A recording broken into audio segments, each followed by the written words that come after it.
All right, let's dive in. Angle pair relationships. This is everything you need to know to master angle pair relationships.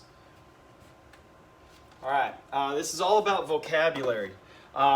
There's 6 relationships that you need to know. First is when 2 lines intersect. Whenever 2 lines intersect, 2 relationships exist. First is vertical angles. Vertical angles are on opposite sides of this point of intersection. So angle 1 and angle 3, and angle 2 and angle 4. All right, these are vertical angles, and these are a pair of vertical angles.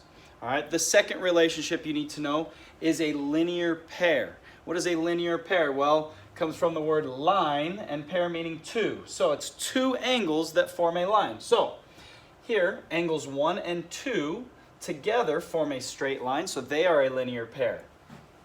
Angles 2 and 3 together form a straight line, so they are a linear pair. Angles 3 and 4 are a linear pair, and angles 1 and 4 are a linear pair. All right. The next 4 relationships you need to know is when we have 2 parallel lines, and you'll know they're parallel if they are marked with these little arrows. Sometimes you'll see 2 arrows. All right, but that indicates that these 2 lines are parallel. This is called a transversal because it cuts across them. And when we have a parallel line or 2 parallel lines cut by a transversal, we create 4 relationships: alternate interior, alternate exterior, same side interior, and corresponding.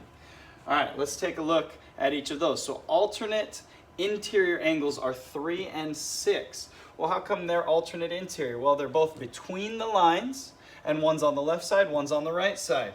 We also have another pair of alternate interiors, angles 4 and 5.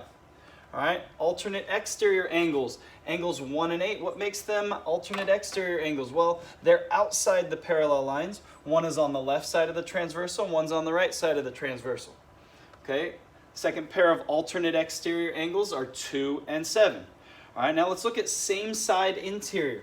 Well, interior means they're in between the lines, and notice how they're both to the right of the transversal. Well, that means angles 3 and 5 are also same side interior angles. All right, and the last relationship is called corresponding angles. Corresponding angles just translate along the transversal. So angle 2 translates to angle 6. You can also think of it like this. Angle 2 is in the top right, and angle 6 is in the top right. Well, that means we've got 3 other pairs. So bottom right with bottom right, top left with top left, and bottom left with bottom left.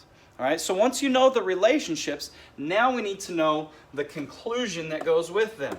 And the conclusions for us right now are they're either congruent, which means they're exactly the same, or they're supplementary, which means they add up to 180. All right, so congruent means same or equal. Supplementary meaning they add to equal 180. So some angle plus some other angle adds to equal 180. Congruent means some angle is equal to some angle. And so our congruent angles are vertical angles. Well, that makes sense. Vertical angles. These 2 look the same, right? And these yellow ones look the same. Alternate interior angles. Well, these guys look the same. They're both acute. Okay, alternate exterior angles. These look the same. They're both obtuse, and these ones are both acute. Corresponding angles. I take this angle and I slide it down. These are the same. All right, supplementary are when they add to be 180. So I've got these 2 are supplementary, a green and a yellow together. Any 2 green and yellows are supplementary.